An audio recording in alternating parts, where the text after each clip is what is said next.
Très bien. Et du coup, bonsoir à tous. Bienvenue à ce webinaire intitulé Maîtriser et économiser l'énergie facile avec Gaspard, donc organisé dans le cadre du défi énergie auquel vous êtes inscrits cette année.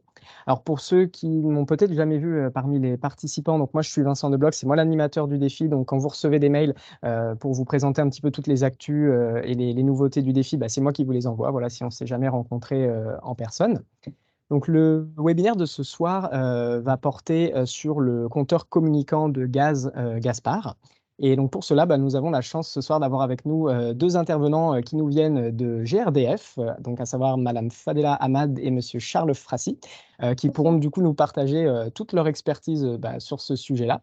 Ce que je vous propose, Fadela et Charles, si vous le voulez bien, en quelques mots, simplement vous présenter peut-être, voilà, et dire notamment votre rôle au sein de chez GRDF. Donc, je vous laisse la parole un petit instant. Oui, bonsoir à toutes et à tous. Donc, je suis Fadela Ahmad, je suis responsable territoriale à GRDF auprès des collectivités locales et les institutionnels sur le territoire des Yvelines, toute la zone de GPSEO, de Poissy jusqu'à Mantes-la-Jolie, Rosny-sur-Seine. Et j'ai une partie du 92 Paris-Brest-La Défense et une action sur la mobilité propre aux véhicules gaz naturel comprimés. Voilà. Je vais laisser parler mon collègue Charles. Donc bonjour à tous. J'exerce le même poste que Fadela, donc dans les Yvelines également, où je suis présent sur, la Galimauldre, les, portes d'Île-de-France, le Pays Houdanais et Versailles Grand Parc. Donc on a aussi, beaucoup d'actions sur, le thème de ce soir qui est, l'économie d'énergie dans les bâtiments. Et j'ai oublié de préciser qu'avant, j'ai travaillé sur le déploiement du compteur Gaspard dans toute l'Île-de-France. Donc, ce soir, j'interviens plus à ce titre-là, heu, que comme, spécialiste, territoire. Je rends l'antenne. Merci à vous deux. Donc voilà, ce webinaire, globalement, on a un créneau d'environ 1 heure 30 devant nous pour échanger par rapport à tous ces sujets-là. On va le voir. Donc, comme j'ai dit, il est enregistré donc, pour que le replay soit disponible derrière pour tous les participants du défi, notamment ceux qui n'ont malheureusement pas pu se libérer ce soir. Vous pouvez vous poser vos questions, pardon, ou faire des remarques un petit peu tout du long du fil de la présentation, hein, n'hésitez pas. L'idée, c'est que ce soit aussi interactif. Donc, pour ça, vous avez globalement deux solutions. Soit, donc, comme je le disais, vous avez le contrôle de votre micro, donc vous pouvez à tout moment l'activer et puis poser votre question au fur et à mesure. Ou soit, sinon, vous avez accès au chat, la conversation. Donc, même chose, vous pouvez mettre votre question par écrit. Moi, je vais jeter un œil et garder un œil sur ça tout du long de la présentation. Donc, n'hésitez pas si vous avez des questions, des remarques qui vous viennent au fur et à mesure. Voilà, donc je poursuis. Donc on va voir un petit peu maintenant le déroulé du webinaire en tant que tel, comment ça va se passer. Alors, globalement, on va découper ça un peu en trois parties. La première partie, donc, qui sera présentée par Fadela et Charles, en l'occurrence. Donc, ça va être une première partie centrée sur le compteur Gaspard. Alors, dans un premier temps, plus GRDF de manière globale, finalement, recentrer le rôle de cette structure. Donc, le compteur Gaspard, bien évidemment, va nous intéresser ce soir. Quelles sont ses fonctionnalités, la création du compte GRDF, et on va avoir aussi la chance de pouvoir voir en temps réel des exemples concrets de l'utilisation de ces fonctionnalités-là, donc pour observer notamment ces consommations de gaz et dans une optique bien entendu de les maîtriser. Donc, ça va être vraiment cette première partie centrée là-dessus.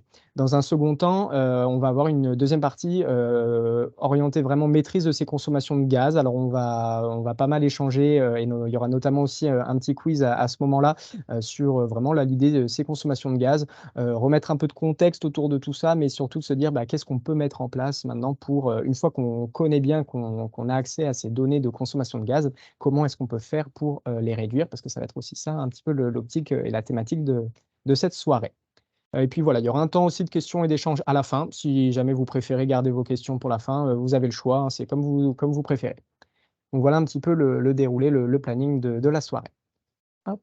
Donc sans plus attendre, je vous propose qu'on démarre avec la première partie. Donc là, vous me dites, Charles Fadela, qui prend la parole en premier.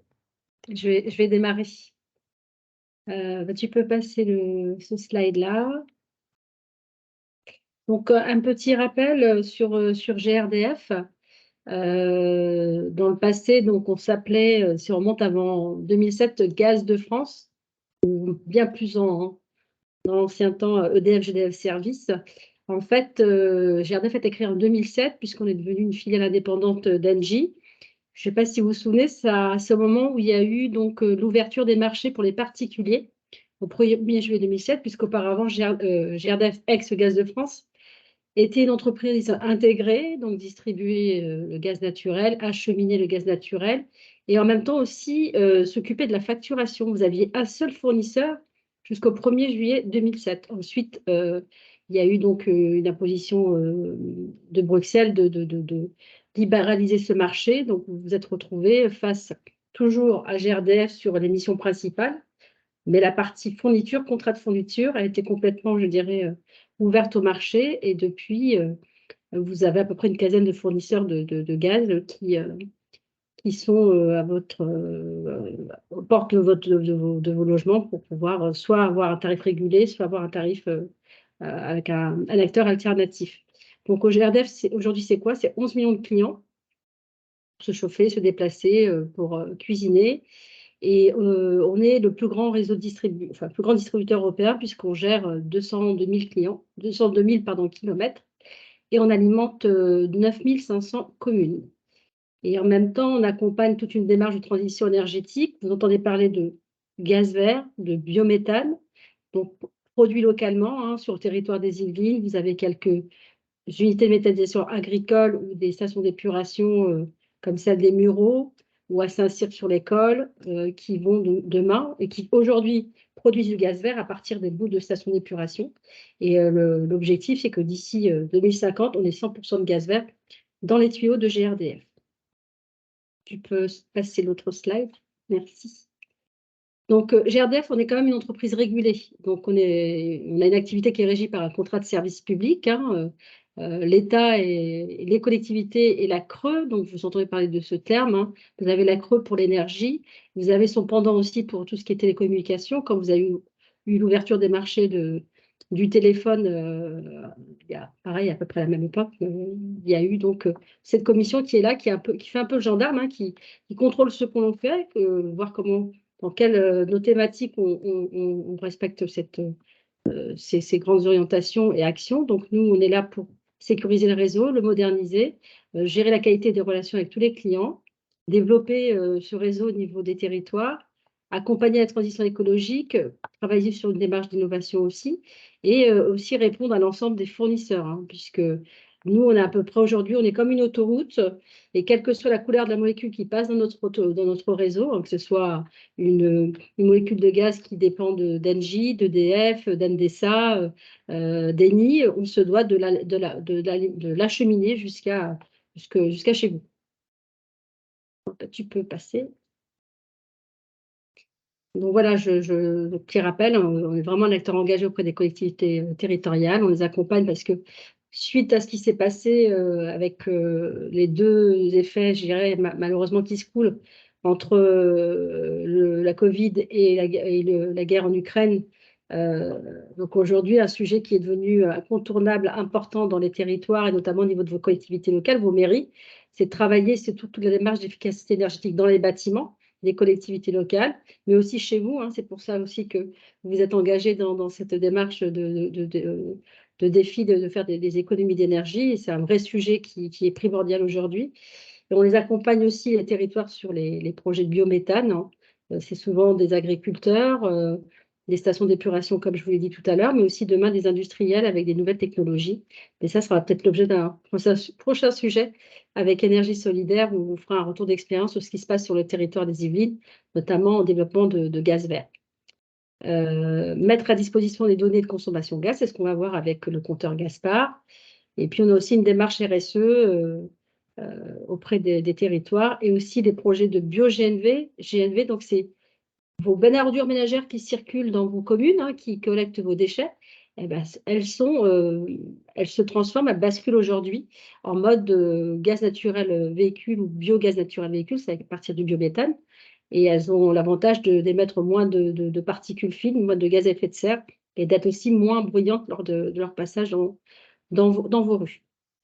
Là, tu peux passer.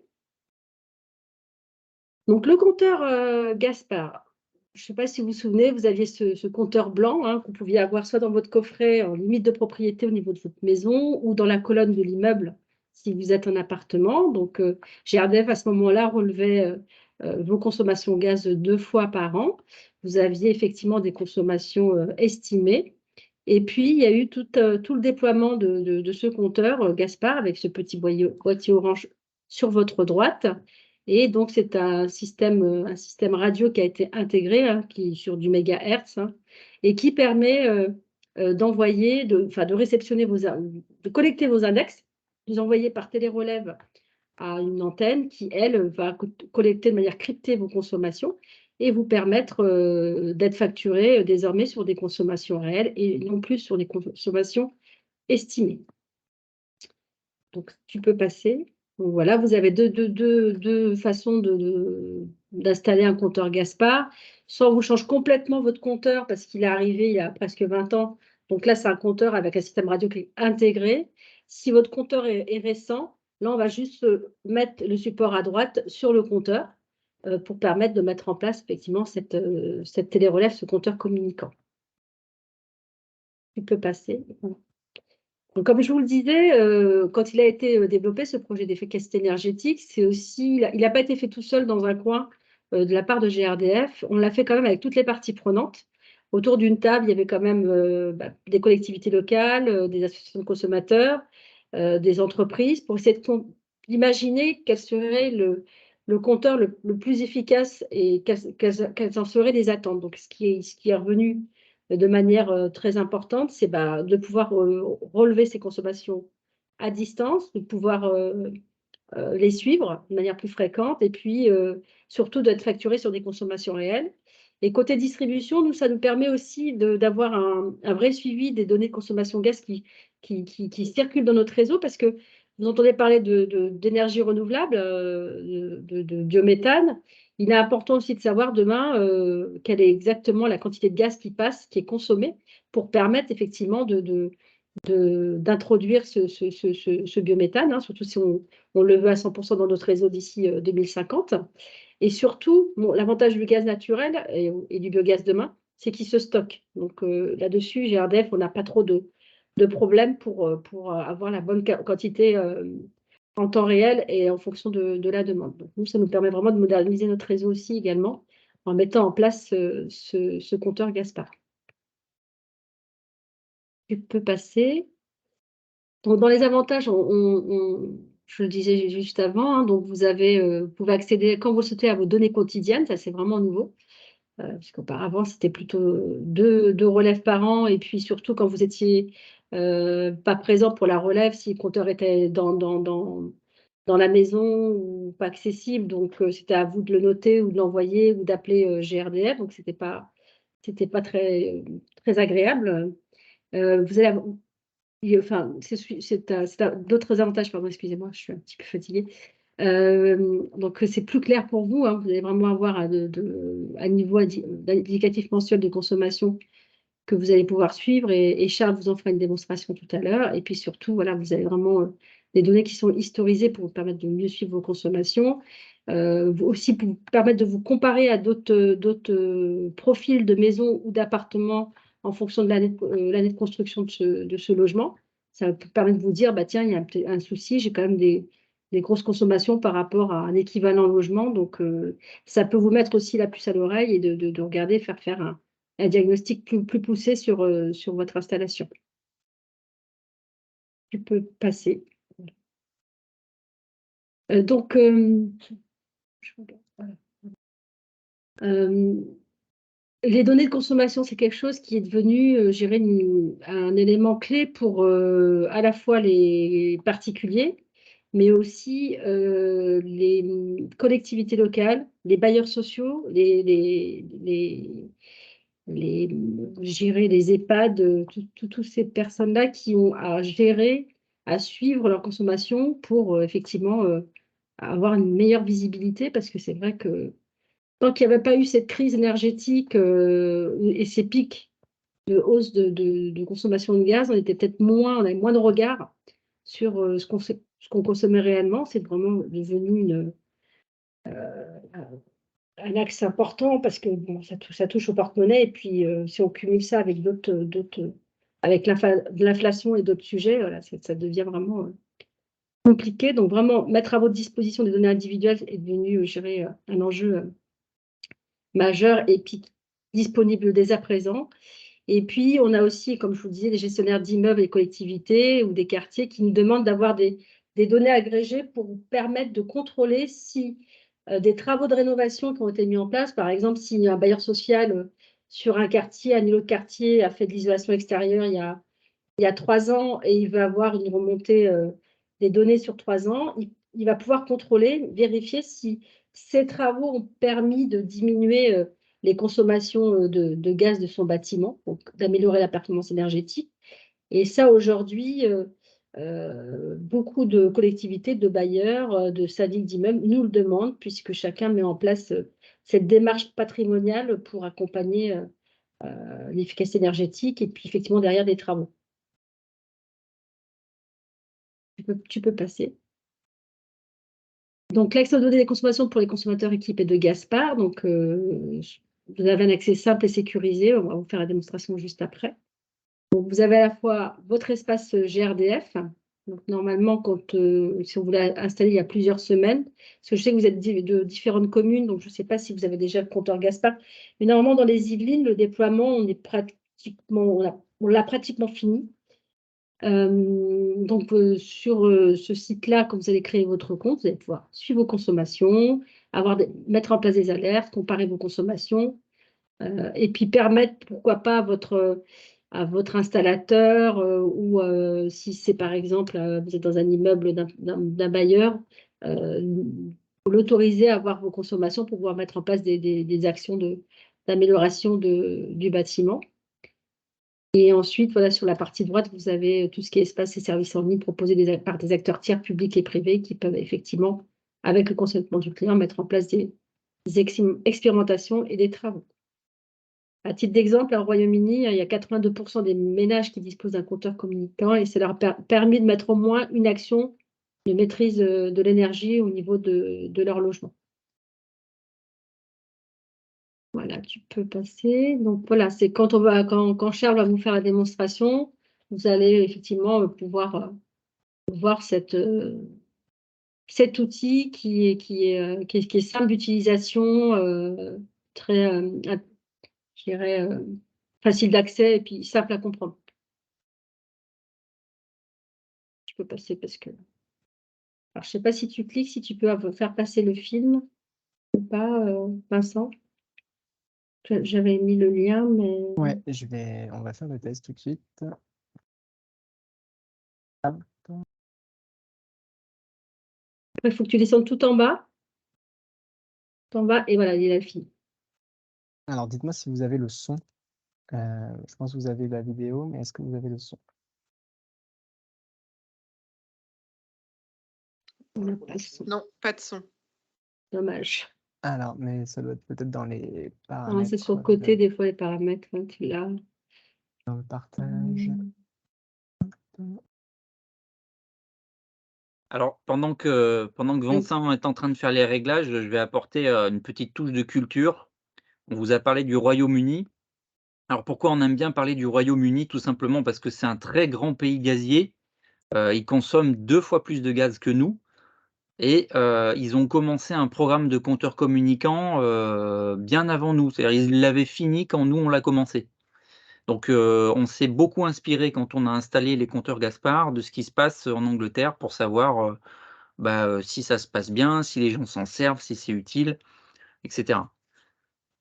Et la réponse est bien sûr oui, c'est très utile et les gens s'en servent beaucoup et de plus en plus maintenant avec l'augmentation des prix du gaz. Est-ce que c'est bon pour toi, Vincent? Ouais, normalement, vous allez me dire aussi si vous avez le son. Cet espace sécurisé vous offre l'accès. OK, c'est bon. Eh ben, je vais remettre un petit peu au début. Hop, et moi, je vais couper mon micro. Sur le site grdf.fr, vous avez la possibilité en quelques clics de créer votre espace client de façon simple et intuitive. Cet espace sécurisé vous offre l'accès 7 jours sur 7, 24 heures sur 24, depuis votre ordinateur Votre tablette ou votre smartphone a de nombreuses fonctionnalités personnalisées. Que permet l'espace client de GRDF? Depuis votre espace client, vous suivez votre consommation pour mieux la comprendre et mieux la maîtriser. Vous disposez pour cela de plusieurs dispositifs. Un suivi sur une période choisie, par mois, par semaine, par jour. Les codes couleurs différenciés vous permettent de visualiser clairement votre consommation passée et présente. Vous pouvez également télécharger ces données sur la période de votre choix avec un historique sur 3 ans, et ce, même en cas de changement de fournisseur. La possibilité de définir des seuils de consommation que vous fixez et paramétrez vous-même. Vous pouvez alors choisir de recevoir une notification quand ce seuil est presque atteint ou dès que celui-ci est dépassé. Cette notification vous parvient, selon l'option choisie, par mail ou SMS. Visualisation concrète de vos données, paramétrage de seuils et notifications, votre espace client vous accompagne dans la gestion de vos consommations d'énergie et ainsi vous permet d'adapter vos habitudes de consommation. En tant que client particulier, suite à une demande de mise en service, une mise hors service, un changement de fournisseur ou un changement de porte de coffret cassé, vous avez rendez-vous avec un technicien. Votre espace client vous permet d'en consulter le récapitulatif et de modifier plusieurs éléments clés de votre demande. La date et l'heure de votre rendez-vous, le contact présent lors de l'intervention, les conditions d'accès à votre logement. Ces modifications vous sont ensuite confirmées par SMS. Vous êtes un client particulier et avez un projet de raccordement? Votre espace client vous donne accès à différentes informations et fonctionnalités. Par exemple, suivre les étapes de votre projet de raccordement au réseau de gaz, consulter, signer et payer votre contrat de raccordement, retrouver les coordonnées de vos interlocuteurs, consulter des informations relatives aux travaux. Ainsi, votre espace client vous accompagne et vous renseigne tout au long de votre projet. Que vous soyez client particulier, entreprise ou collectivité, votre espace client vous permet de suivre au plus près votre consommation de gaz et offre d'autres fonctionnalités à découvrir en ligne. Rendez-vous sur le site grdf.fr.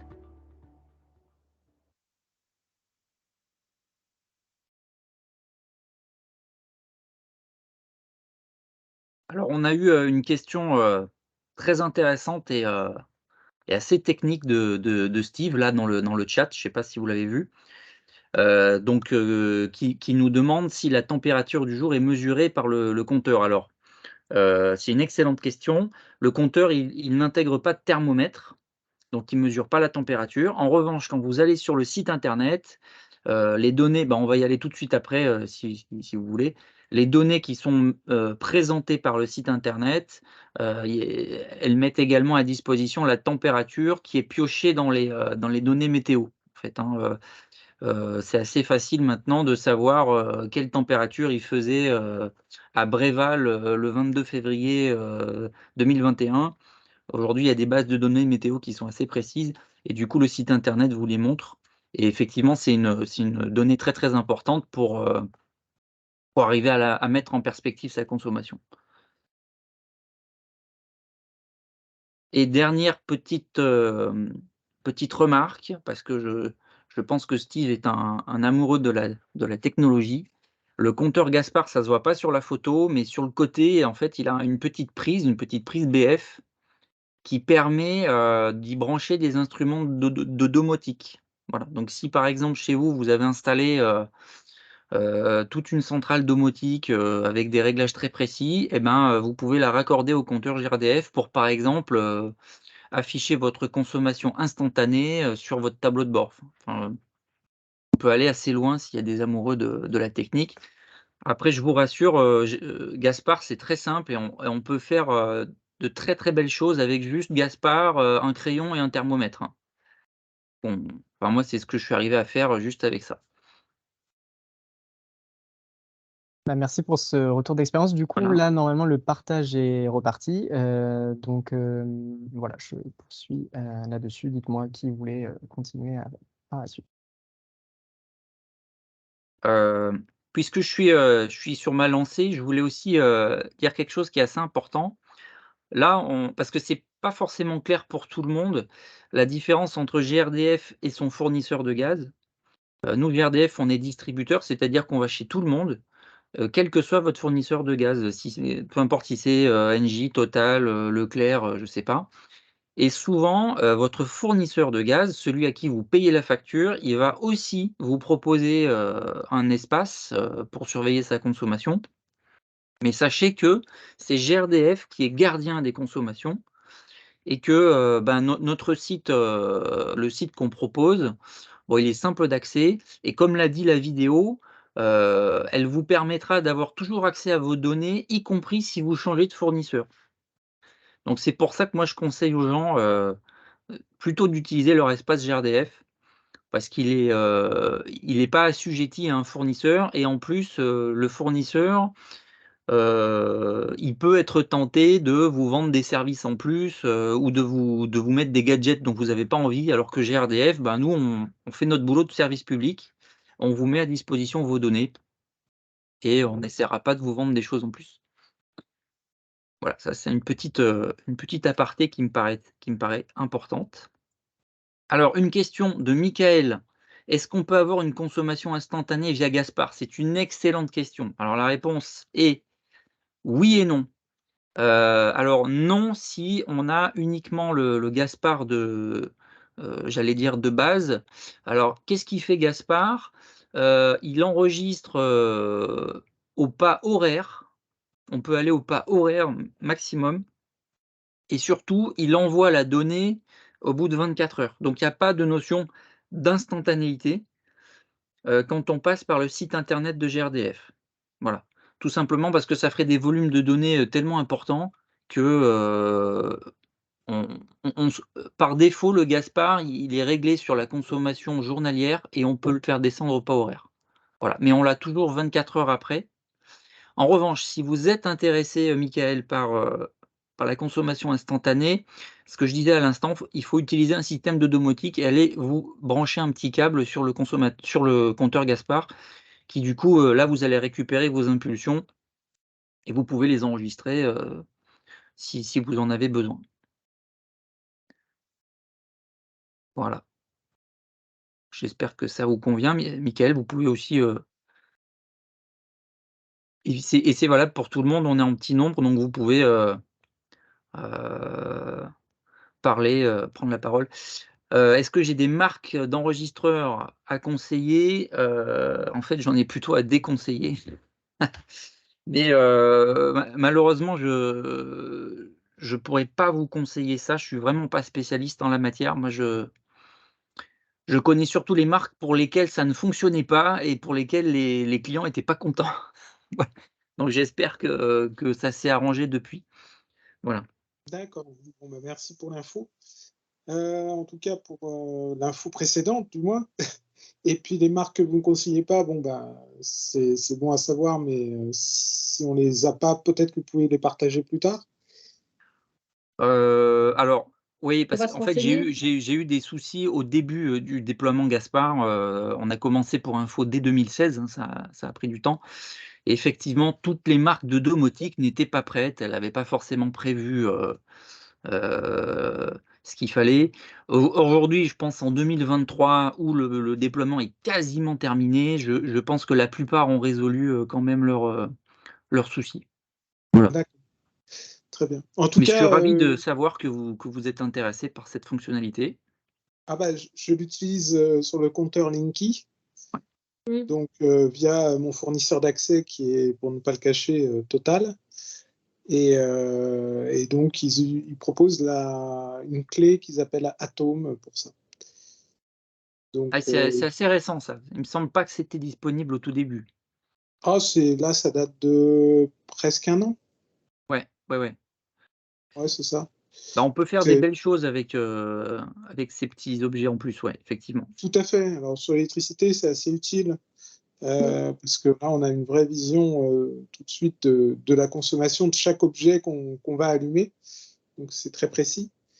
Sur le gaz, bah, ça peut être un peu plus compliqué parce que sur une journée, une chaudière va tourner toute la journée quasiment à volume constant, sauf à certaines périodes quand on veut chauffer de l'eau, par exemple un ballon ou des choses comme ça, où on va voir qu'effectivement la consommation augmente drastiquement, j'imagine en tout cas. Voilà, bon, bah, Alors, Ça après, sur devient ces intéressant notions-là, pour ça, quoi. ouais, je comprends. Pour le gaz, il y aura peut-être moins d'objets de ce type dispo parce que c'est pas forcément très pertinent. Il n'y a pas Bah oui, énormément d'objets au gaz à la maison comparativement à des objets électriques. Il n'y a pas oui, de bien sûr. question, d'heure pleine, heure creuse. Donc, Mm, je pense qu'il y aura peut-être un peu moins de marge de progression bien avec sûr. cette fonctionnalité-là, mais pourquoi pas, Mais hein, il faut s'amuser. Après, c'est de faut voir. rajouter une sonde extérieure à la chaudière si vous n'avez pas ça, par exemple. Ça peut vous aider à. Alors, la fonctionnalité, elle peut peut-être être très intéressante pour, les gens qui ont des packs hybrides. On aura peut-être l'occasion d'en parler, mais là, c'est le nouveau produit qui allie le meilleur des 2 univers, gaz et électrique, avec une petite pompe, à chaleur électrique qui vient appeler, le gaz à LED quand il y a une pointe de froid. Donc dans ce cas-là, ça pourrait peut-être être très intéressant de regarder, les consommations, instantanées et de les comparer, effectivement. Mais là, c'est Mm. vraiment, une toute petite partie de nos clients les plus technophiles, on va dire. Oui, j'imagine. Ok, merci bien. Je vous en prie. Donc là, Donc c'était comme, des exemples. ouais, je te laisse Ah, continuer, vas-y, Charles, Fadela? vas-y, tu Non, peux, j'y tu vais? peux, OK. tu peux continuer, vas-y. Bah, donc ça, c'est effectivement, bah, une présentation globale de ce que tout le monde peut faire chez soi avec, ce que je disais, un thermomètre, un crayon, un Gaspard. C'est, déjà, il est impossible de faire des progrès si on mesure pas et si on veut vraiment, progresser dans ces économies d'énergie, il faut rentrer, je dirais, en intimité avec sa maison. Il faut comprendre comment elle marche, un petit peu comme un organisme vivant. Il faut savoir, par exemple, combien de temps, elle met à perdre 1 degré, à perdre 2 degrés. Il y a certainement, dans certains cas, des pièces qui fonctionnent différemment que d'autres, en fonction de leur exposition ou même de l'âge du bâti. Des fois, il y a des extensions qui sont plus récentes, donc ça prend du temps de bien comprendre, comment, réagit son logement et c'est indispensable, de faire des essais, de faire des tests et puis de s'aider, du coup des données qui sont mises à disposition, heu, sur l'espace, sur l'espace client. Donc, moi je vais vous prouver qu'on peut faire de très belles choses avec un compteur Gaspard puisque je l'ai fait, alors, malheureusement, je n'ai pas le gaz chez moi. En revanche, ma femme qui est commerçante, elle a une boutique qui est chauffée au gaz et je vais vous montrer que j'ai réussi grâce à un thermomètre, un crayon et un Gaspard, à faire des économies substantielles 2 années de suite. Alors comme ça sera l'occasion du coup, je vais prendre le contrôle. Ouais, tout à fait, je viens d'arrêter le partage et normalement tu pourras, Super. reprendre la suite.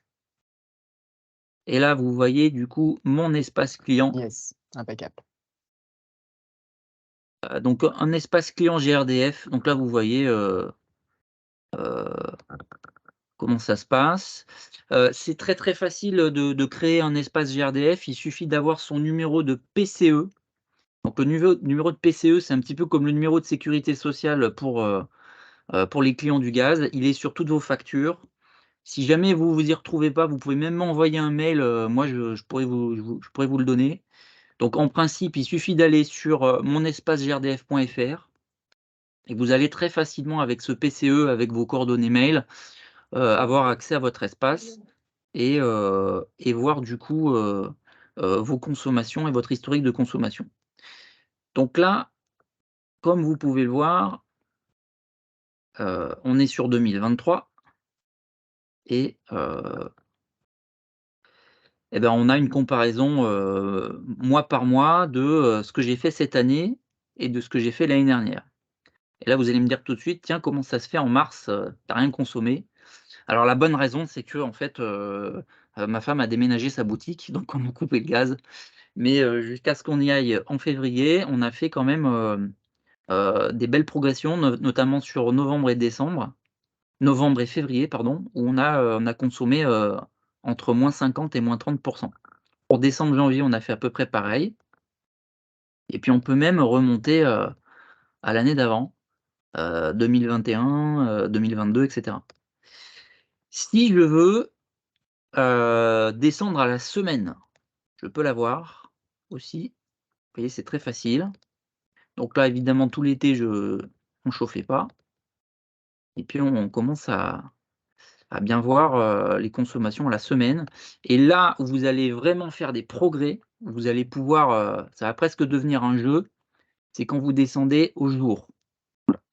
Par exemple, un jour, vous allez baisser d'un petit degré peut-être le thermostat. Vous allez tout de suite voir le lendemain ce que ça fait en kilowattheure de gagner. Vous allez pouvoir de façon très concrète voir combien d'argent vous gagnez en fait.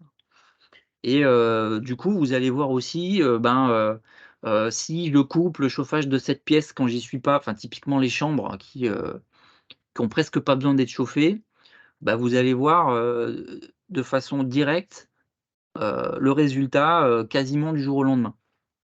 Moi, c'est comme ça, on va dire sur une vingtaine de jours, j'ai fait plein de petits tests en jouant avec des réglages, en fermant un radiateur, en modifiant un peu le thermostat. J'ai fait plein de petits tests pour comprendre comment le bâtiment fonctionnait et ça permet après d'apporter vraiment la quantité d'énergie qu'il faut au moment où il faut. Ça, c'est hyper important parce que, alors là, j'ai eu des questions très pointues, je pense, de gens qui sont très à l'aise dans les réglages, mais je m'aperçois que la majorité du temps, on peut vite être perdu, en fait. Le thermostat, finalement, des fois, il marche pas bien ou au contraire, tout le monde le tripote à la maison, donc au final, on n'a pas vraiment de prise sur ce qui se passe et c'est vraiment important de faire ce travail-là, de jouer, en fait, avec son bâtiment et de voir tout de suite, ce que ça donne.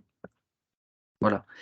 Il y a aussi et après je terminerai là parce que je pourrais en parler pendant des heures, mais ce que je disais tout à l'heure, on peut aller au pas horaire pour ceux qui le souhaitent, sauf que, c'est pas le paramétrage par défaut et c'est quelque chose qu'il faudra demander à votre fournisseur et probablement qu'il va vous le facturer un petit peu plus cher.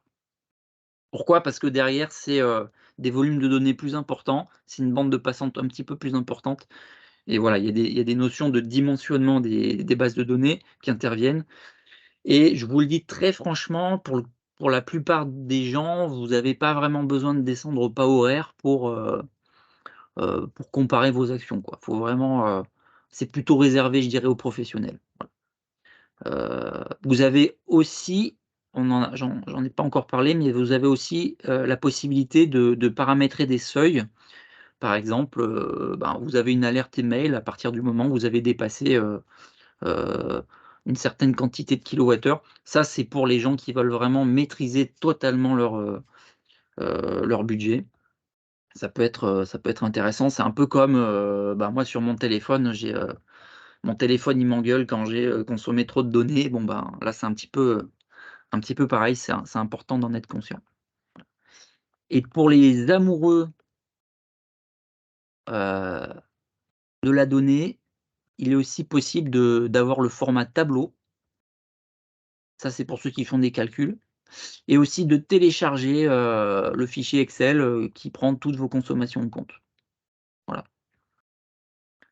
C'est assez simple, on comprend presque tout de suite comment ça marche. Je veux dire, l'interface est relativement simple et dernière chose avant de prendre les questions, si vous voulez avoir donc la température dont parlait, tout à l'heure, je crois que c'est Steve qui me posait la question, elle est disponible quand vous allez, au pas de temps journalier, hein. Là, vous avez, heu,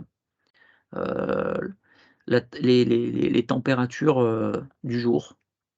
Ça vous permet, de mieux comprendre, pourquoi tel jour vous allez beaucoup plus consommer plutôt qu'un autre, quoi. Voilà.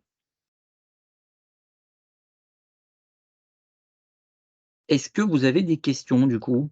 Alors je vais arrêter de partager parce que je vois pas le chat en fait. En fait, il y a François qui pose la question: «Quand on s'absente, vaut-il mieux couper ou réduire la chaudière?» Ah alors j'adore cette question. J'adore cette question. Hiver ou été? Non, enfin, je pense que c'est même l'hiver. En fait, ça, c'est un débat, sans fin, enfin, c'est hyper intéressant parce qu'on peut aller très loin dans la technique pour savoir s'il faut arrêter ou éteindre sa chaudière. Alors, déjà, moi, il y a une règle qui marche à tous les coups, c'est qu'une pièce où on n'est pas présent, elle n'a pas besoin d'être chauffée. Ça, c'est évident et c'est peut-être une porte ouverte, mais il y a encore trop de gens qui oublient de couper le chauffage, par exemple, quand ils s'en vont. Heu, c'est évident qu'il y a pas besoin si vous partez toute la journée, voire même en week-end, il ne faut pas chauffer chez vous et la seule question à se poser, c'est quel est le niveau de confort que j'ai envie d'atteindre, quand je rentre?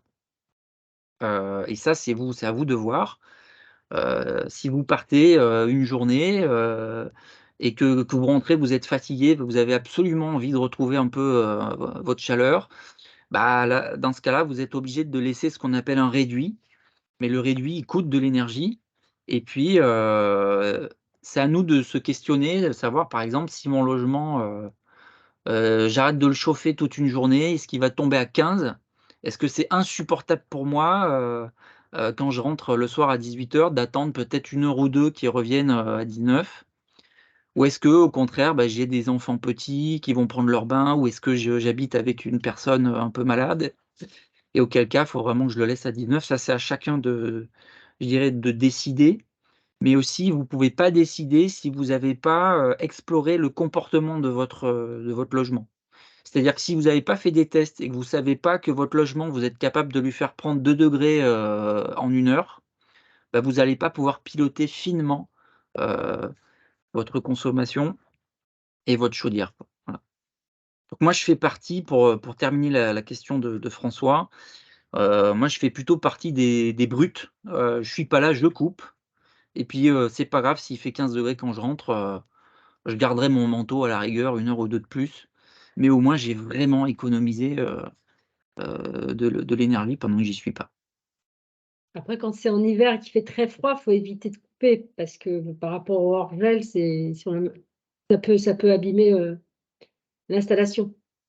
Alors effectivement, voilà, faut pas non plus être trop brutal, tout à fait, Fadela, il y a il faut surveiller ça, le hors-gel et cetera, mais en fait, je dis ça parce qu'il y a trop de gens que je vois se tyranniser avec, le réduit, avec, ce que leur a dit leur plombier. Vous savez, vous allez consommer plus, si vous coupez pas, enfin bref, faites un peu comme vous avez envie et puis effectivement, comme me le dit François, le reste de la famille, est pas forcément, voilà, donc la paix du couple, c'est quand même, beaucoup plus important, je trouve que Mais les on les essaiera de vous économies. trouver des éléments là-dessus parce que c'est vrai qu'il y a différentes écoles sur, est-ce que je coupe ma chaudière en été quand je pars longtemps?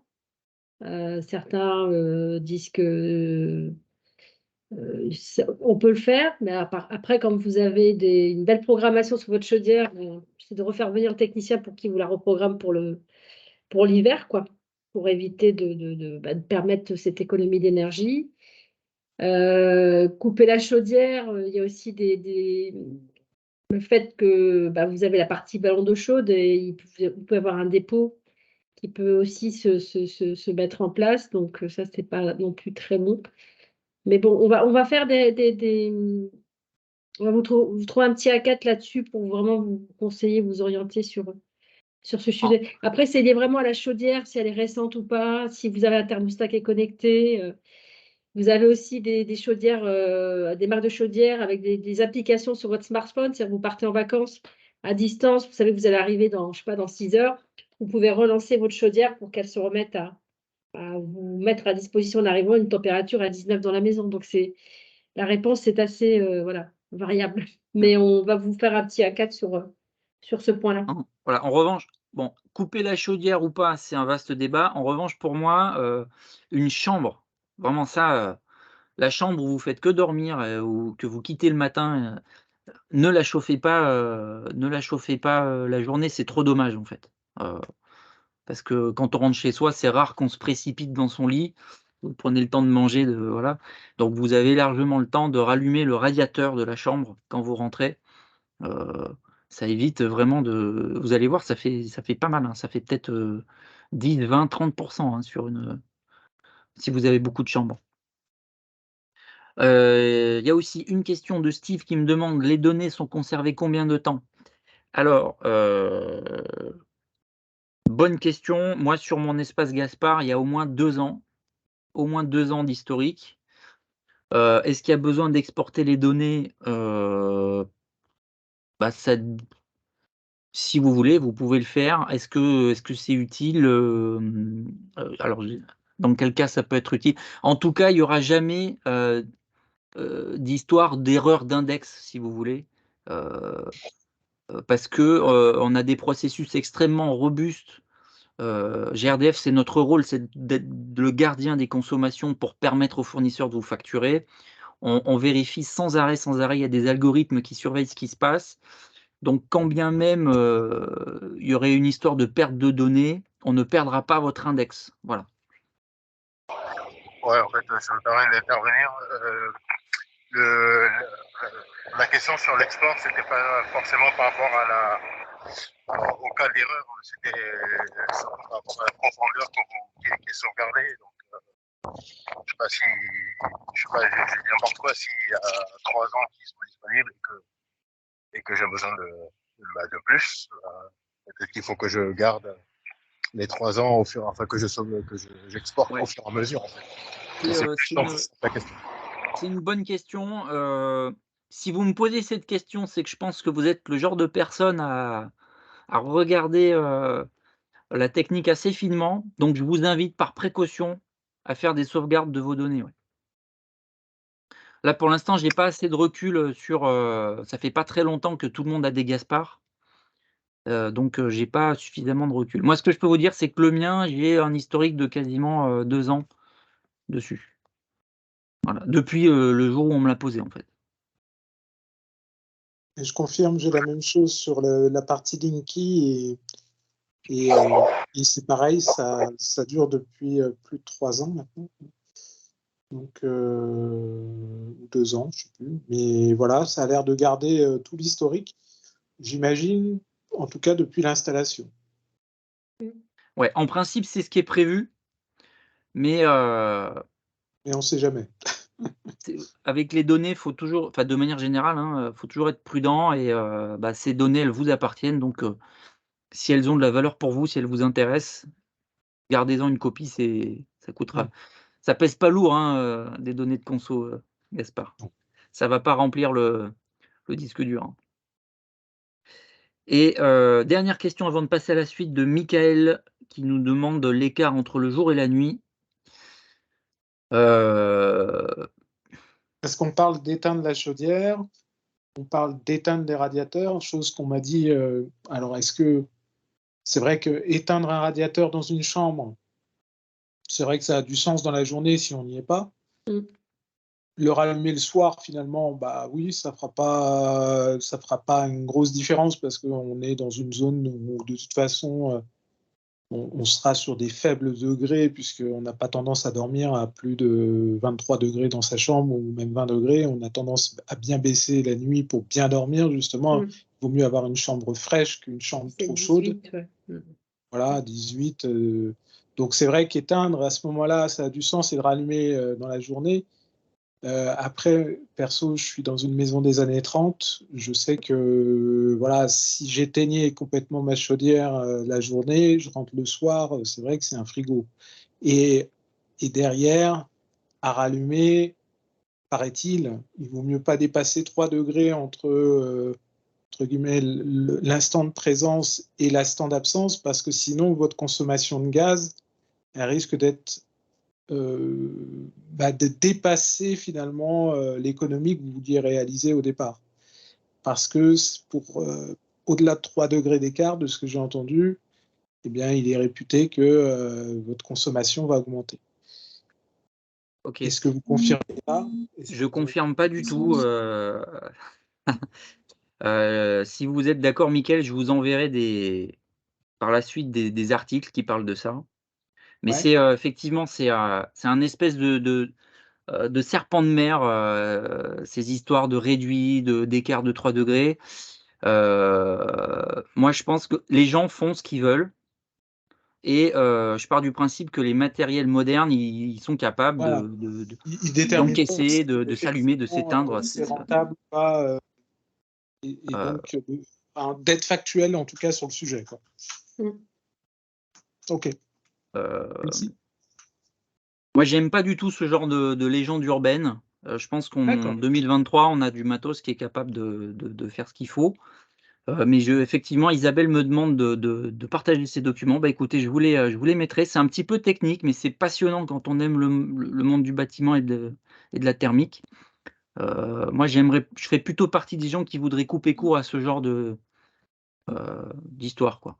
Le maître mot, c'est vous et votre sensation de confort et éventuellement celle de votre famille. Voilà. Donc, si effectivement, bah, vous me dites: «Ça fait frigo quand je rentre», et ben, faites les tests, sur plusieurs jours, voir jusqu'où vous êtes capable d'aller pour que ça vous convienne à vous et à votre famille. Voilà. Et n'oubliez pas qu'il y a des techniques hyper intéressantes, avec des bouillottes, avec des plaids, enfin, il y a plein de choses pour jouer, non pas seulement sur la température, mais sur votre sensation de confort. Ça, c'est hyper C'est vrai. important de faire la différence entre les 2. Après, on l'avait Tout à- évoqué la fois dernière, vous parlez d'une maison des années 30, votre installation de radiateurs, les radiateurs sont d'époque ou vous les avez renouvelés?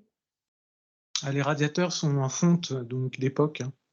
D'accord. Et vous avez Globalement. fait du désembouage ou pas à un moment donné Alors au oui, niveau il y a eu une journée d'installation? où c'était en hiver, il y a eu une coupure du gaz, ce qui a entraîné l'arrêt de la chaudière, et c'est arrivé le matin, juste après être parti. Je l'ai su par des voisins. Donc, en fait, après, quand je suis rentré le soir, il faisait 14 et demi dans la maison. Là, c'était vraiment intenable. Et il a fallu 3 bonnes heures pour arriver à 19, quoi. Donc, c'est vrai que c'était pas un moment fort agréable. Et là, pour le coup, autant à 16, je pense que c'est. Enfin, voilà. Et c'est vrai que voilà, c'est très vite dans une maison des années 30, en tout cas, la température, c'est très mal isolé, donc c'est très Ouais. vite. Voilà. Donc, si vous n'avez pas d'isolation intérieure ou extérieure, plus du double vitrage, très Alors, vite. double vitrage, j'ai moi-même isolé les combles perdus. Donc, quand même, j'ai retrouvé de ce fait-là, voilà, un côté pas trop désagréable. Mais je vois mes voisins qui ont isolé et qui ont eu la même coupure que moi, ils sont rentrés, ils avaient 17. Donc, on voit bien qu'il y a un écart qui est, enfin, que je vais avoir du mal à combler. Donc, j'envisage des solutions, hein, des peintures thermiques, parce que j'ai pas envie de faire de l'isolation pure pour essayer de réduire la sensation de mur froid. Donc, peinture thermique à mettre soit à l'intérieur, soit à l'extérieur, pour ne pas dénaturer la maison, qui est une belle maison quand même. Donc, extérieurement, j'avais pas envie de mettre des panneaux de polyuréthane, voilà. Mais et puis financièrement, c'est bien moins cher. C'est de 10 à 20 fois moins cher que du polyuréthane. Ils annoncent aujourd'hui 2 à 3 degrés d'écart, donc, par rapport à la sensation d'auparavant. Donc, j'ai envie de voir, parce que pour le prix, ça coûterait pour ma maison 100 mètres carrés, 1300 € ou 1500 €, on va dire. Donc, comparé à de l'isolation pure, ça serait plutôt dans les 15 000, voire 30 000 suivant les devis. Voilà, ça vaudrait le coup de faire un test. Voilà. Je vous donne un peu mon expérience, mais je ne veux pas monopoliser. Il y a encore plein de sujets à aborder, je pense. Je pense que Vincent d'Énergie Solidaire pourra aussi vous accompagner sur cette réflexion, hein. Ils ont l'habitude. Oui, tout à fait. Ça fait partie effectivement des échanges qu'on peut avoir dans le cadre de notre activité France Rénov que vous avez. Non, alors, Ouais, de l'autre côté. c'est de ce côté. Effectivement, ça, c'est des sujets qu'on aborde, hein, tout ce qui est isolation, Pas et hésiter. puis les matériaux Ouais. employés, les techniques à faire. D'autant que voilà, bâti ancien, bâti moderne, il y a deux typologies de bâtiments différents qu'on ne rénove pas de la même manière. Donc, effectivement, ça, c'est tout à fait des sujets qu'on peut aborder lors d'un conseil. Donc, n'hésitez pas à nous solliciter aussi par téléphone directement pour ça. Super. Voilà. Merci à Et vous. j'ai mis dans le lien là du chat, enfin dans le chat, j'ai mis un lien vers un article qui explore cette question du faut-il arrêter le chauffage ou pas, faut-il un écart, etc., etc. Très bien. Et vous allez voir, c'est à la fois très pointu et très drôle, parce que la personne qui l'a écrit est un grand spécialiste, c'est un ami, et vous allez voir, je pense que tout le monde peut tirer profit de la lecture de ce blog.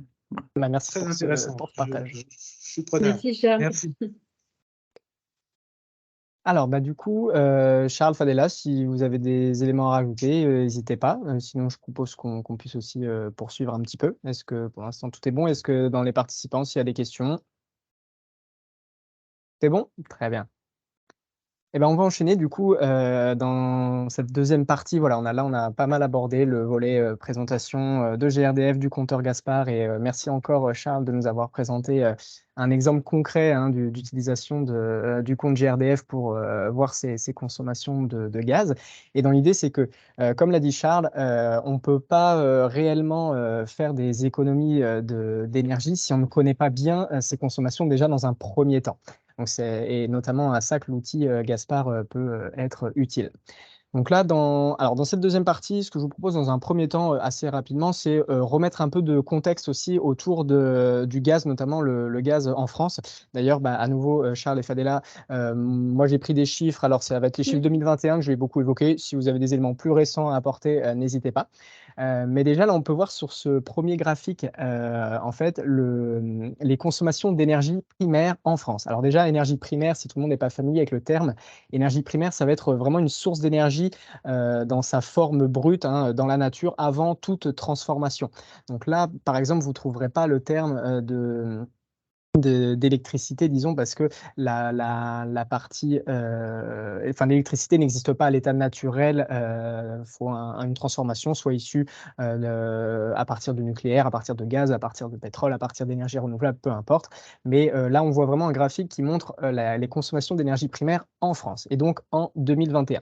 Ce qu'on peut voir, du coup, bah, vu que nous, le sujet de ce soir, ça va être beaucoup le gaz qui va nous intéresser. Donc le gaz représente 15,5% des consommations d'énergie primaire en France.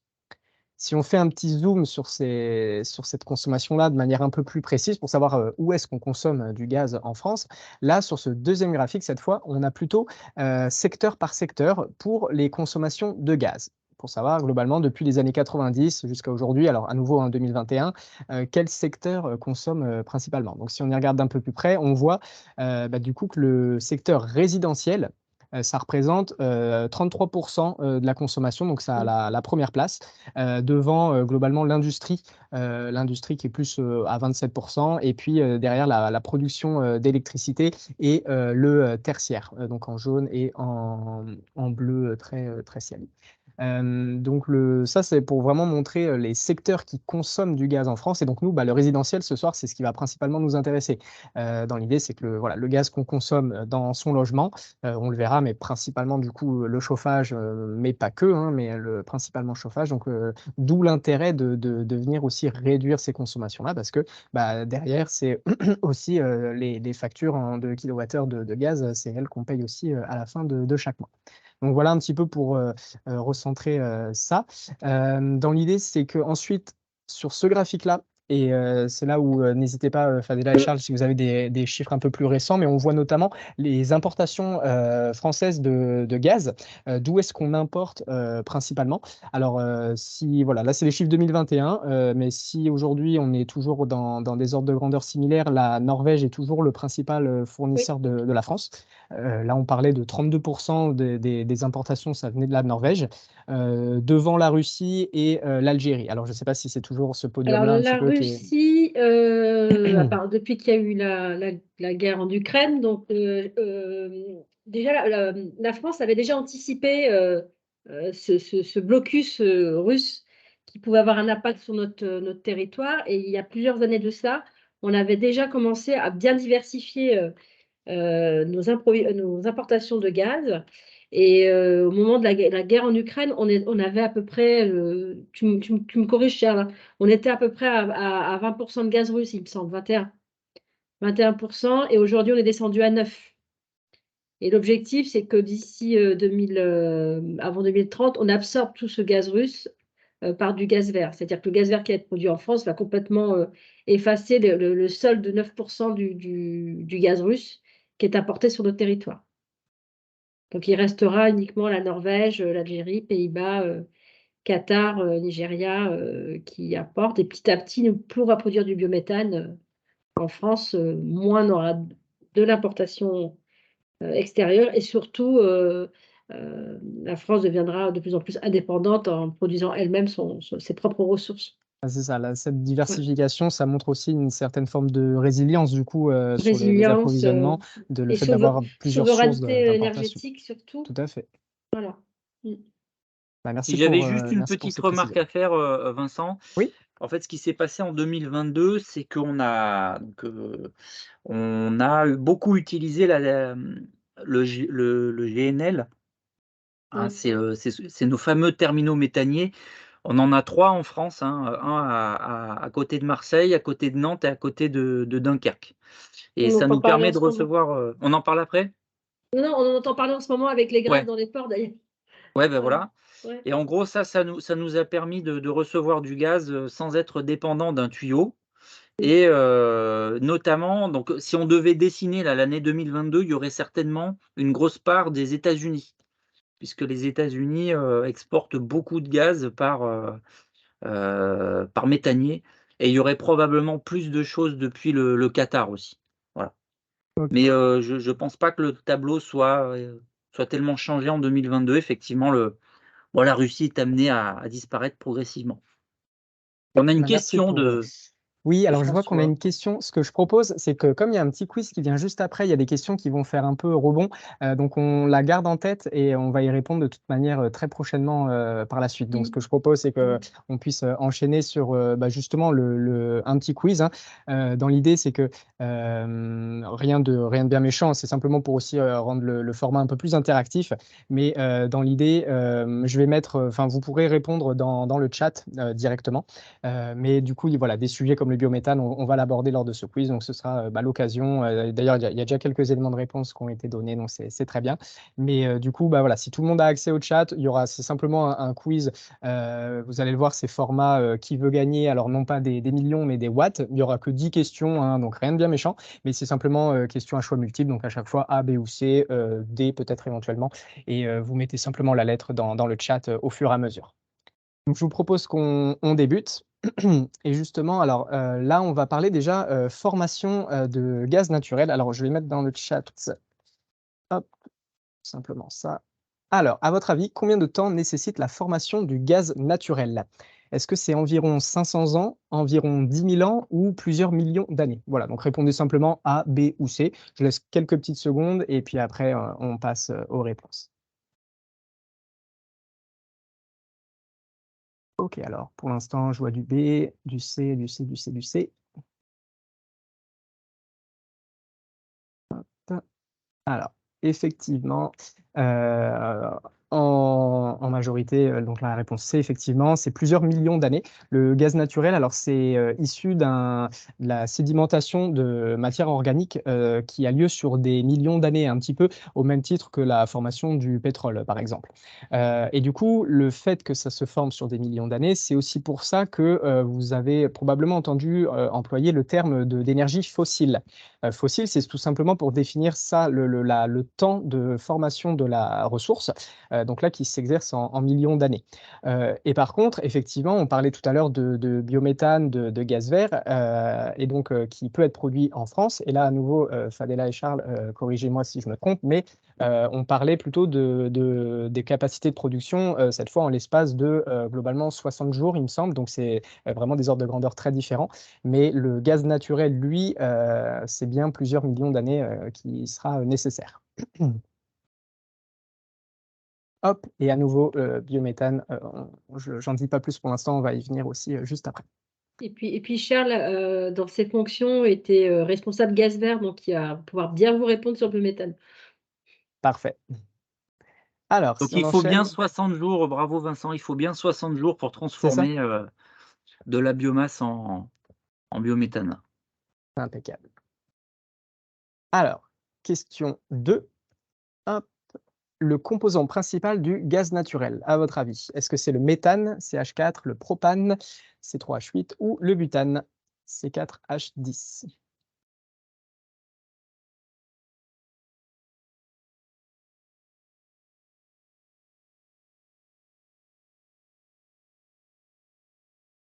Alors, pour l'instant, on a du A, du A, du A, beaucoup du A, un petit peu de C, du A, principalement. OK.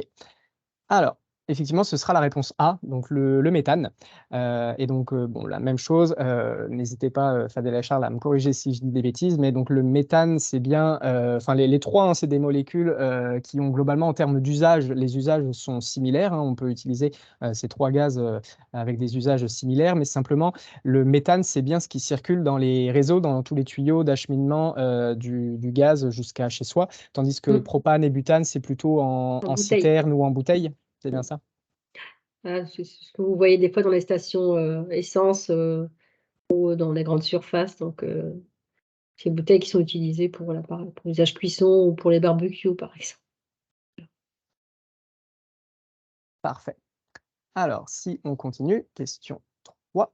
Hop. Alors, les tuyaux qui acheminent le gaz, justement. Alors, j'ai fait attention de ne pas employer le terme, même si je pense qu'il y a des éléments qui ont déjà été donnés. Donc, les tuyaux qui acheminent le gaz jusqu'à chez nous, est-ce que c'est réponse A, les méthaniers, réponse B, les oléoducs, réponse C, les gazoducs?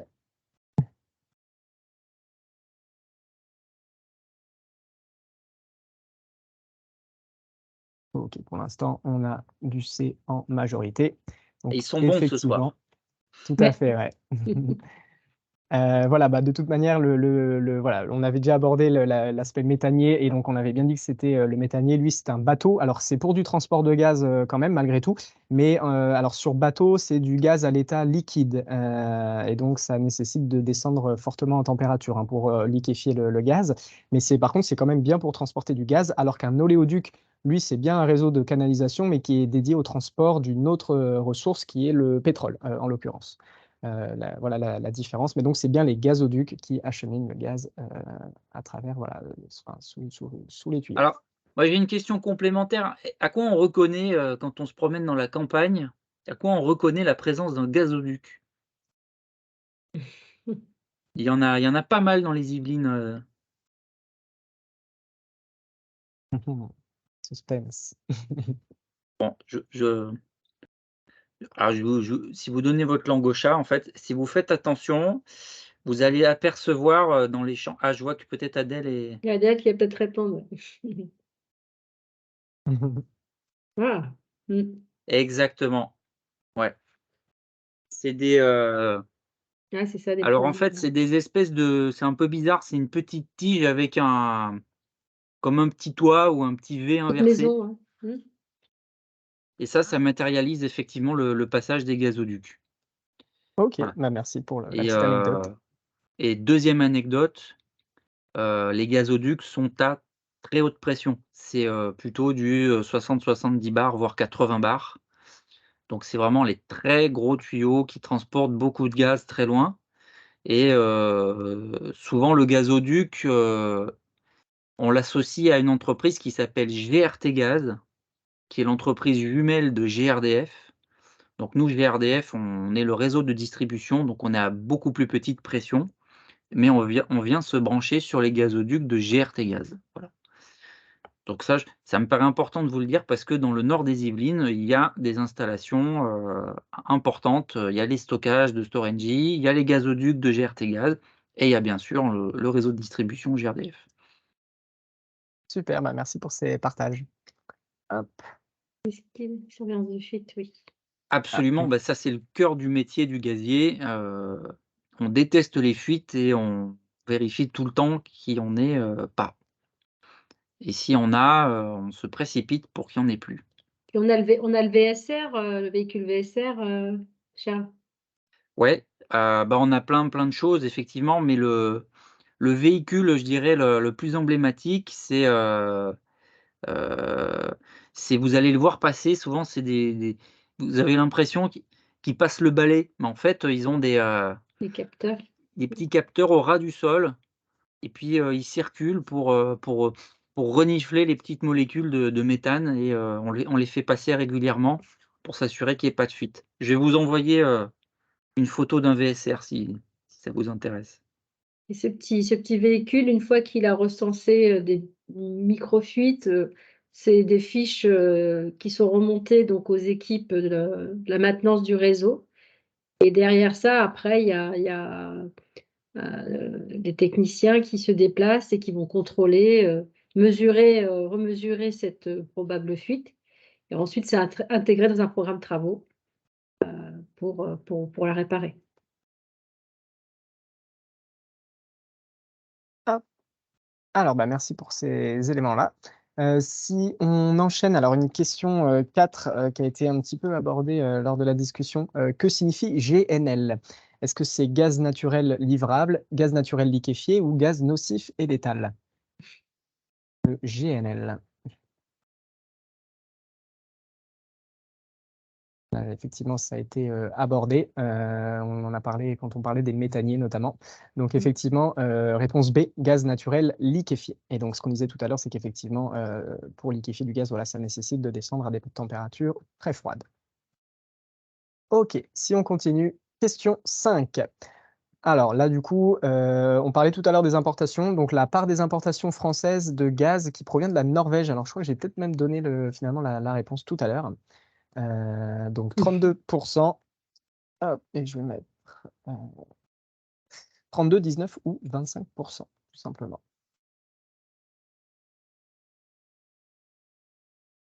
Mais donc, hop, tout à l'heure, j'en parlais. Il me semble que j'avais donné le chiffre. Je ne suis plus certain, mais je crois. Hop, en sachant que c'était pour mon cas les chiffres 2021, les chiffres 2022 n'ayant pas été sortis sur le site de Data Lab du gouvernement. Hop. Donc effectivement, là, 32%. Enfin, voilà, ce qu'il faut de toute manière retenir, c'est que la Norvège aussi restait le principal exportateur de gaz vers la France.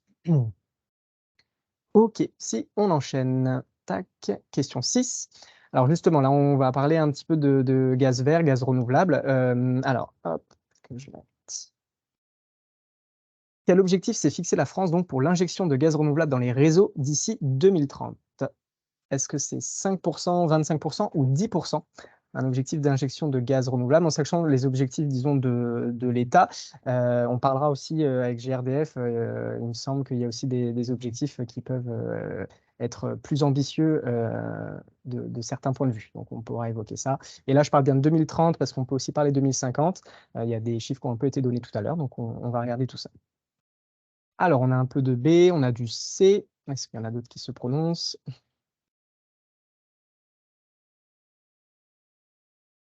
Hop, donc ce sera la réponse C, 10%. Alors déjà, du coup, on peut maintenant évoquer de plus près un petit peu le biométhane en l'occurrence. Donc qu'est-ce que c'est? Donc c'est un gaz, bien entendu, et en termes d'usage, à nouveau, même propriété, mêmes usages que finalement ce qu'on peut faire avec du gaz naturel. C'est simplement la méthode de production qui varie. Et le biométhane, c'est un gaz qui est produit grâce à un processus qui s'appelle donc la méthanisation. Globalement, c'est de la fermentation de matières organiques, donc des déchets verts, des résidus agricoles qui fermentent avec des bactéries. Et donc, c'est comme ça que l'on produit le biométhane, le biogaz. Et donc, le processus de fabrication, ce qu'on disait, c'est que c'était bien plus rapide que le gaz naturel. Donc, en termes d'objectifs, c'est effectivement 10% d'injection dans les réseaux d'ici 2030. Alors, peut-être qu'on a des chiffres un petit peu qui peuvent varier avec peut-être des objectifs GRDF ou des données peut-être un peu plus à jour. N'hésitez pas, Charles ou Fabiola, à nous indiquer tout ça. Effectivement, il y avait une petite nuance dans ta question. C'est quel objectif s'est fixé la France? Donc, il fallait comprendre l'État français. Gouvernement, oui. Voilà, au travers de la PPE, programmation pluriannuelle de l'énergie. Pour autant, GRDF, il a un objectif beaucoup plus ambitieux qui est 20 voire 25% d'ici 2030. Mmh. Voilà, parce que Ça, c'est quelque chose que j'aime beaucoup dire.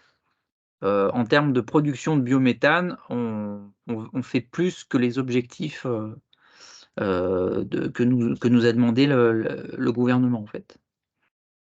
J'ai Donc, une question là-dessus. ouais. Parce qu'on parle beaucoup de méthane, biométhane, mais il paraît que tout ça, au niveau gaz à effet de serre, il est très puissant, le méthane. Alors, est-ce que c'est la même chose entre le biométhane et le méthane? Alors, c'est la même molécule, Ouais, absolument la même. Donc il y a 2 niveaux il y a 2 niveaux de réponse à ce que je vais vous dire. La première chose, c'est, oui, le méthane est un gaz à effet de serre extrêmement puissant, mais si le gazier fait bien son travail, normalement, il n'y a pas de fuite et normalement, il ne va pas dans l'atmosphère puisqu'on le brûle. Donc effectivement, c'est la formule, c'est la réaction chimique que vient de nous écrire, François qui est parfaitement juste. Alors, là, il vient de nous écrire la réaction de la méthanation, mais pas de la combustion du méthane, en fait. Bon, je ferme la parenthèse. Normalement, le méthane ne va pas dans l'atmosphère, sauf s'il y a des fuites et il faut combattre les fuites et ça, c'est notre métier de tous les jours. Après, il y a une autre question, c'est, l'empreinte carbone du méthane. Effectivement, c'est une bonne question, elle est de 227 grammes par kilowattheure. Si vous prenez les bases, qui sont données, par l'ADEME, donc ça, c'est la combustion du gaz fossile, du méthane fossile. En revanche, si j'utilise du biométhane, qui est son jumeau renouvelable fabriqué à partir de la biomasse, eh ben, il a une empreinte carbone qui est 5 fois moins importante là, puisque dans la base ADEME, vous allez tomber à 40. Vous passez de 227 à 40. Alors pourquoi? Parce que bah déjà, ça me permet de répondre à la question de tout à l'heure de François. Avec quoi on fait du biométhane? On le fait avec de la biomasse, on le fait par exemple avec des résidus agricoles, on peut le faire avec même nos excréments, ça marche. On peut le faire avec des plantes. Donc tout simplement une plante qui a absorbé du CO2 par la photosynthèse au cours de sa croissance, si je la mets dans un méthaniseur et qu'elle est grignotée par des petites bactéries qui vont fabriquer du biométhane, si je brûle ce biométhane pour faire de l'énergie par ailleurs, je ne vais pas rajouter dans l'atmosphère plus de carbone que ce que la plante en a absorbé pendant qu'elle a grandi. Voilà, donc j'espère que ma phrase n'a pas été trop longue, mais l'idée c'est de vous exprimer le fait que, en théorie, l'utilisation et la combustion du biométhane a une empreinte carbone neutre. Alors pourquoi elle n'est pas de 0? C'est que, tout simplement pour acheminer de la biomasse vers les méthaniseurs, et ben, il faut mettre, des pommes des vieilles pommes ou des biodéchets ou de la biomasse, il faut la mettre dans des camions et ça dépense un petit peu d'énergie, ça émet un peu de carbone. Donc c'est pour ça que c'est pas 0, mais le biométhane a une empreinte carbone bien plus faible que son jumeau fossile. Et c'est pour ça que c'est une solution géniale pour décarboner, notre énergie et nos systèmes énergétiques. Merci pour ces précisions. merci. Hop. Alors, si on enchaîne. Question 7, alors là, on va plus s'orienter un petit peu question éco-gestes et comment diminuer ses consommations d'énergie. Et donc là, on va parler de température ambiante, des recommandations de l'ADEME en ce qui concerne une chambre durant la nuit. Quelles sont les recommandations de température? Est-ce que c'est 21 degrés, 19 degrés ou 17 degrés? Est-ce que vous avez une idée?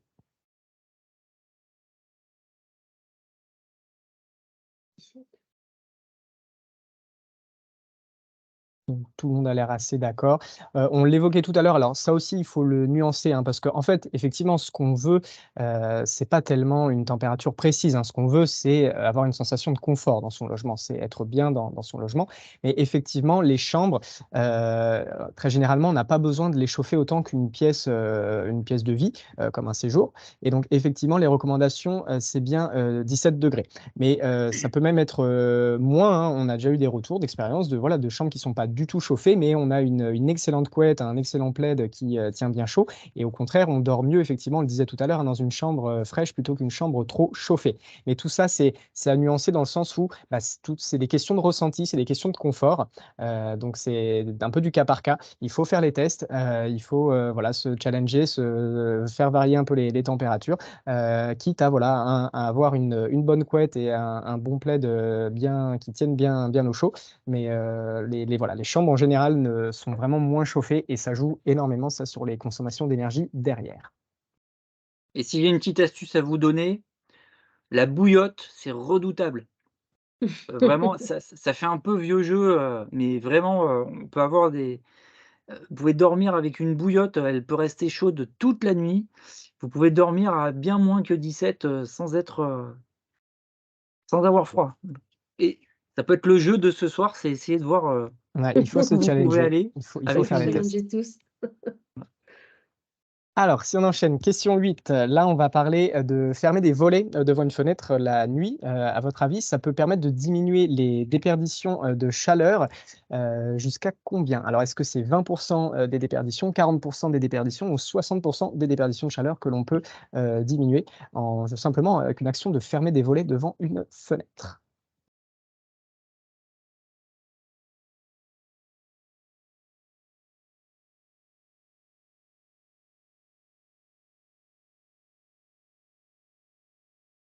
Alors, on a du A, on a du B. Elle est un peu plus piégeuse, cette question. Hop. Alors, là, ça va peut-être vous surprendre du coup, mais effectivement, c'est jusqu'à 60% des déperditions au niveau de la fenêtre, hein, donc c'est très localisé hein, sur la fenêtre auquel on ferme les volets. Mais vraiment, fermer les volets, c'est pas une action anodine, il ne faut pas la négliger, même si on se dit on a des volets pas forcément très performants, c'est des vieux volets, etc. Malgré tout, c'est quand même une barrière supplémentaire. Alors 60%, c'est un chiffre qui est un chiffre de l'ADEME, il faut bien se rappeler que ça reste du cas par cas, évidemment, mais c'est vraiment pas anodin de mettre une barrière supplémentaire entre la fenêtre et l'extérieur, hein, globalement. Ça limite les déperditions de chaleur, donc c'est pas anodin, d'autant que voilà, la nuit, on n'a pas besoin d'avoir une fenêtre, enfin les volets ouverts, il n'y a plus de soleil. Autant la journée, si vous occupez la pièce, effectivement, ouvrir, ça permet de bénéficier de l'éclairage naturel. Après, une pièce qui n'est pas occupée, même la journée, s'il fait très froid dehors, volet fermé, ça permet aussi de limiter les déperditions. Donc, faut bien se dire que c'est pas spécifique à la nuit, en fait, de fermer les volets, c'est plutôt spécifique à est-ce qu'on a besoin d'avoir un éclairage naturel dans la pièce. Donc, la nuit, évidemment, il n'y a pas d'éclairage naturel, mais la journée, moi, typiquement, le matin, pendant l'hiver, je quitte ma chambre, je ferme les volets pour éviter des déperditions inutiles pendant la journée, sachant qu'elle n'est pas occupée. Donc, et c'est valable vraiment pour tous les types de volets. Effectivement, il y a des volets qui sont plus isolants que d'autres. Il y a des volets aujourd'hui, alors des volets plutôt roulants, mais qui intègrent des petites mousses isolantes à l'intérieur. Mais malgré tout, même si vous n'avez pas forcément tous ces équipements-là, sincèrement, fermer les volets ou les doubles rideaux, hein, des rideaux épais devant une fenêtre, c'est pas anodin. Donc, faites aussi les tests. Et donc, effectivement, voilà, double vitrage. Alors, c'est certain que le simple vitrage, là, bon, les déperditions sont assez importantes. Et surtout, la problématique du simple vitrage, c'est l'effet de paroi froide qui influe énormément sur notre ressenti à nous. Parce qu'à nouveau, on le parle depuis un peu tout à l'heure, ce qu'on veut, nous, c'est pas tellement une température précise, on veut absolument cette température. Ce qu'on veut, c'est se sentir bien dans son logement. Et donc, le corps humain, en fait, lui, il prend pas en compte que la température ambiante, la température de l'air, il prend en compte la température de toutes les surfaces qui nous entourent. Et donc, le simple vitrage, sa grosse problématique, c'est d'être une surface très froide qui rayonne. Et ça, on le ressent, nous, quand on est à proximité. Donc, on va se dire, on a froid et donc on va monter le chauffage pour avoir une température ambiante qui rétablisse un peu l'équilibre. Alors, du coup, oui, la valeur, c'est aussi valable pour du double vitrage. Alors, malgré tout, il faut se dire que le double vitrage, alors c'est bien plus intéressant que du simple vitrage, ça c'est certain pour cet effet un peu de paroi froide. Malgré tout, il faut se dire que du double vitrage, ça reste une surface déperditive. Faut pas se leurrer, hein, c'est une vitre. Malgré tout, ce ne sera pas aussi efficace qu'un mur avec une bonne couche d'isolant. Donc, fermer les volets, oui, c'est tout à fait recommandé. Et alors, il y avait eu une autre question, un peu d'hydrogène avec le gaz, ça va augmenter. Donc, si Charles, tu veux faire un petit aparté là-dessus, tu peux. Oui, alors, je viens de faire une petite réponse. L'hydrogène, pour l'instant, c'est beaucoup trop cher. Tout le monde en parle, mais quand il s'agit de de passer à la caisse, c'est un peu dissuasif. Mais si jamais, l'hydrogène baisse, effectivement, on pourrait le mélanger, avec le méthane jusqu'à 5 sans problème. GRDF a mené une expérimentation à Dunkerque, sur tout un quartier pour voir ce que ça donnait de mélanger, du méthane et de l'hydrogène. Ils sont même montés, je crois, jusqu'à 20. Donc ça marche très bien, il n'y a pas besoin de changer de chaudière, donc c'est une voie possible pour un avenir pour l'hydrogène. Super, bah, merci de ce partage. Et je voudrais revenir sur ce que tu disais avant, Vincent, Oui, que je trouvais très intéressant, sur les déperditions par les fenêtres. Bah, déjà, faut garder à l'esprit que c'est exactement le même sujet l'été quand on meurt de chaud. Heu, une fenêtre en plein soleil, ça peut quasiment être un radiateur de 500 watts, hein. Ça, faut le savoir. Et 2e chose, tu as parlé de confort. Ça, c'est hyper important. En plus des volets, de se mettre peut-être un bon gros rideau. Alors peut-être que le rideau, il va pas, empêcher les déperditions, mais au niveau du ressenti, ça va être hyper agréable parce que, ça va empêcher les pertes de chaleur par rayonnement qui sont pour le corps humain les plus désagréables, en fait. Voilà. Donc ça rejoint ce que si jamais vous avez du double vitrage avec parois froides, un petit rideau, bah, vous allez vous prémunir aussi de la sensation, d'être, rafraîchi par cette paroi. C'est exactement la même technique qu'avaient nos ancêtres dans les châteaux qui mettaient des tapisseries au mur, bah, tout simplement pour éviter que les pierres, aspirent notre chaleur par radiation. ouais, tout à fait. Bah, merci pour ces précisions. Alors, si on enchaîne, avant-dernière question, numéro 9. Les recommandations de l'ADEME pour le réglage de la température du chauffe-eau, à votre avis? Alors, est-ce qu'on est entre 55 et 60 degrés? Est-ce qu'on est entre 40 et 45 degrés ou entre 70 et 75 degrés?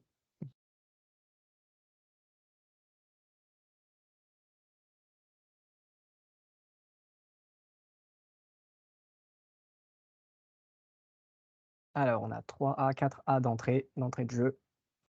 Hop, donc effectivement, c'est bien les recommandations de l'ADEME. Alors disons que le réglage du chauffe-eau, voilà, faut faire attention, on peut se poser la question, le mettre trop haut, le mettre trop bas. Disons que c'est un juste équilibre aussi à trouver dans le sens où, bah, trop bas, ça peut notamment il y a un potentiel risque de développement de bactéries, tout ce qui est, légionellose. Généreuse. Donc ça, il faut faire attention à ça, donc ne pas le régler trop bas et trop haut, bah, en plus des surconsommations que ça peut engendrer, c'est aussi des risques de brûlure derrière. Donc c'est un juste équilibre à trouver, mais c'est aussi de se questionner, déjà est-ce que vous savez là, dans votre logement, le chauffe-eau, il est réglé à combien? Est-ce que vous savez comment modifier ça? Est-ce que vous savez, trouver l'information? On le répète, hein, depuis tout à l'heure, mais on ne peut pas tellement faire de progrès sur ces consommations d'énergie si on ne les connaît pas, si on ne les maîtrise pas. Donc c'est vraiment important de pouvoir se questionner sur, tous ces équipements-là et donc le chauffe-eau en fait partie. Alors Ça dépend du type de oui, chaudière, Vincent? C'est-à-dire que s'ils ont une chaudière murale, en fonction de la marque de la chaudière, des fois, c'est des positions, tu vas avoir la position radiateur, eau chaude ou eau chaude seule et puis la maîtrise de 55-60 est plus difficile, mais surtout mmh des anciens modèles. Alors qu'aujourd'hui, effectivement, par rapport à des chaudières au sol ou, là, il y a normalement, enfin, le réglage est possible, quoi, sur les chaudières modernes, même un petit peu anciennes, mais parce que c'est vrai ouais, que c'est chauffe-eau, ça fait penser à ballon d'eau chaude électrique un quand ballon je électrique, la ouais, c'est question vrai. et c'est vrai que les chaudières, ça dépend si vous avez une chaudière, intégrale ou une chaudière avec un ballon d'eau chaude à côté. Enfin, il y a pas mal de Mmh. Ouais, effectivement, les équipements de chauffage d'eau chaude, il y a beaucoup de modèles, beaucoup de technologies mmh, différentes qui ont pas tous les mêmes fonctionnalités, mais c'est bien d'essayer de se questionner, justement ouais. sur, les équipements qu'on a, quelles fonctionnalités elles permettent, et de quand on a un pouvoir d'action, bah, voilà, qu'est-ce qu'on peut mettre en place derrière? Mais effectivement, ouais, ça dépend beaucoup des appareils et de leur niveau de fonctionnalité. Hop. Et alors si on enchaîne avec la dernière question, et là on va parler de l'entretien, de la chaudière justement tous les ans. À votre avis, ça permet de réaliser, quel pourcentage d'économie? Est-ce que c'est de 3 à 5, de 20 à 25 ou de 8 à 12 d'économie, à votre avis? L'entretien, voilà, on n'en a pas trop parlé, mais vraiment primordial, un entretien d'une chaudière. Alors déjà, un entretien annuel d'une chaudière, la chaudière en tant que telle, mais voilà, il y a tout le réseau hydraulique derrière aussi, hein, donc les systèmes de tuyauterie, radiateurs, bah, purger des radiateurs, le faire chaque année, ça peut se faire facilement soi-même. On peut aller aussi jusqu'au désembouage de tout le système hydraulique. Donc ça, en général, c'est tous les 2-3 ans et c'est réalisé par un professionnel. Mais voilà, l'entretien annuel, c'est très important aussi et c'est vraiment, pour le coup, important. Alors, c'est un coût supplémentaire, mais qui est très vite rattrapé en fait par les économies que ça génère, parce qu'une chaudière qui est bien entretenue, comment dire, elle consomme de manière optimale. Et donc là, en l'occurrence, la réponse était la réponse C, donc de 8 à 12% d'économie d'énergie.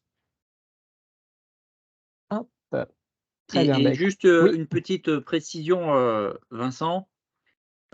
Déjà, faire entretenir sa chaudière, c'est pas très cher, c'est à peu près une centaine d'euros pour un particulier. C'est presque, tout de suite remboursé par les économies d'énergie et surtout, c'est important pour la sécurité parce qu'une chaudière mal entretenue, elle pourrait, dans certains cas les plus graves, générer du monoxyde de carbone, qui est un gaz extrêmement toxique et moi, ça me fait toujours beaucoup de peine quand j'entends parler de gens, bah, qui se sont intoxiqués. Alors, c'est pas forcément mortel, mais c'est quand même grave et 9 fois sur 10, c'est malheureusement des clients qui n'ont pas fait leur entretien annuel.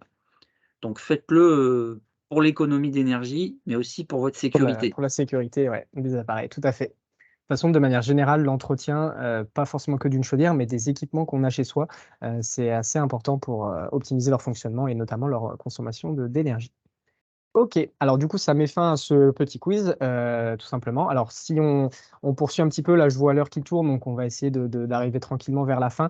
Dans l'idée, c'est que voilà, là, on a essayé un peu d'évoquer des sujets, des pistes d'action sur, le fait de diminuer ses consommations de gaz chez soi et donc pourquoi on cherche à faire ça? Bah, comme on le voit, hein, sur ce graphique, globalement, déjà, on l'a vu, la consommation de gaz, c'est principalement le secteur résidentiel, qui en est, à la source et donc au sein d'un logement, le poste de chauffage, est largement, majoritaire en termes de source de consommation d'énergie et donc là, bah, ce soir, on est je pense, hein, chez vous, du coup, vous avez potentiellement tous un compteur Gaspard et donc potentiellement, vous vous êtes tous chauffés, au gaz donc c'est ce qui, peut représenter aussi la grande majorité des consommations. D'où l'intérêt voilà, de réduire ces consommations en optimisant, en mettant en place des choses, des petites choses simples, hein, rien de bien compliqué. Là, ce soir, alors on a un petit peu parlé, mais c'était pas tellement le sujet de base de travaux de rénovation, hein. L'idée là, c'est plutôt des choses assez simples à mettre en place pour déjà bien maîtriser ses consommations et derrière bah, les diminuer,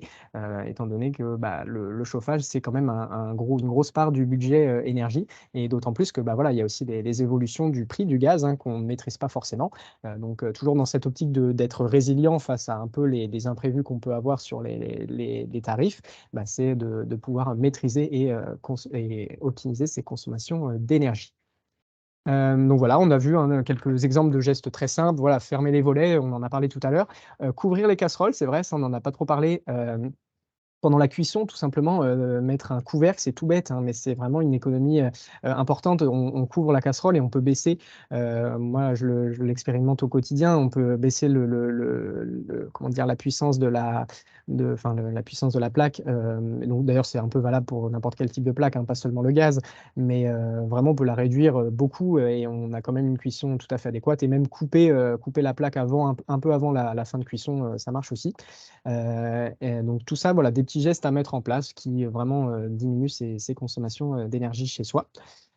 Et donc voilà, les outils, ce qu'on a vu ce soir, hein, c'était aussi principalement l'objet de la soirée, des outils pour tout maîtriser et notamment bah, le compteur communicant, le compteur Gaspard qui a vraiment cette fonctionnalité-là de pouvoir déjà vous donner concrètement, facilement vos consommations de gaz, hein. On a vu jusqu'au jour par jour, on peut avoir les informations de manière précise pour bah, voilà, déjà être conscient de ce qu'on consomme et de voir aussi les progrès ou à l'inverse les surconsommations qu'on peut avoir en faisant telle ou telle action.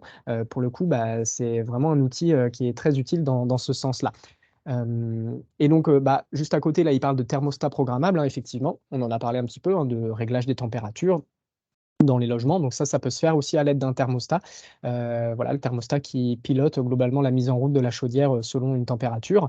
Donc c'est aussi des outils très pertinents à avoir chez soi, en sachant que les thermostats, c'est aussi compatible avec des robinets thermostatiques, des vannes thermostatiques qu'on installerait sur les radiateurs, de manière à avoir un contrôle plus pièce par pièce, hein, cette fois. Tandis que le thermostat, lui, c'est globalement dans la pièce où il se trouve, dès que la température est atteinte, il va allumer ou éteindre la chaudière, alors que les robinets thermostatiques, ça permet d'avoir d'aller un petit peu plus loin, disons, dans la démarche. Mais ça, c'est vraiment des outils qui sont assez intéressants. Voilà, on ne refait pas toute la maison, on n'entraîne pas des travaux de rénovation globale forcément, mais déjà, c'est une première étape dans une optique de réduire ses consommations d'énergie chez soi. Si j'enchaîne du coup, avant de finir, hein, mais c'est voilà, la mallette Mesure Home. Alors ça en parle peut-être à certains dans le groupe, certains l'ont probablement déjà eu. Tout à l'heure, j'en parlais avec François. Je vous rappelle, hein, que dans le cadre du défi énergie auquel vous êtes inscrit, vous pouvez emprunter la mallette Mesure Home. Alors, dépendamment si vous êtes en équipe ou en foyer individuel, mais dans l'idée, c'est que c'est une mallette qui contient un certain nombre d'équipements qui vous seront utiles pour analyser vos consommations. Alors là, on va un peu plus loin que la partie, c'est pas spécifique gaz, hein, c'est là de manière un peu générale. Et d'ailleurs, on parlait tout à l'heure de température de surface. Typiquement, cet appareil-là, c'est un thermomètre de surface. Ça vous permet de mesurer la température des parois dans votre logement, donc des murs, des fenêtres, quand on ferme le volet, quand on le laisse ouvert, des fenêtres avec rideaux, etc. Vraiment faire des tests dans tout le logement. On peut un peu scanner pour connaître les températures qu'il fait, parce qu'il faut bien se rappeler que le corps humain, voilà, on fait la moyenne entre les surfaces qui rayonnent autour de nous, donc les températures de surface, et aussi la température de l'air ambiante. Mais il y a vraiment cette double prise en compte de température. Et donc tout ça influe sur notre ressenti, notre confort, et donc derrière notre tendance à plus ou moins monter le chauffage ou pas. Donc le thermomètre de surface, voilà, on en a parlé un peu, c'est très pratique dans ce sens-là, mais ça contient voilà, d'autres équipements qui pourront vous être utiles. Si vous n'en avez pas encore profité dans le cadre du défi, n'hésitez pas, vous pouvez toujours m'envoyer un mail avec notamment vos disponibilités pour venir la récupérer à Carrières-sous-Poissy, mais il n'y a aucun problème pour qu'on puisse vous la prêter dans le cadre du défi, et puis que vous puissiez la rapporter chez vous. Voilà, moi de mon côté, on arrive à la fin. Donc, si vous avez des questions, n'hésitez pas, posez-les. On y répondra avec plaisir. Donc, vous avez le chat, mais normalement, vous avez tous accès à vos micros également. Donc voilà, si vous avez des questions, c'est le moment de pouvoir les poser.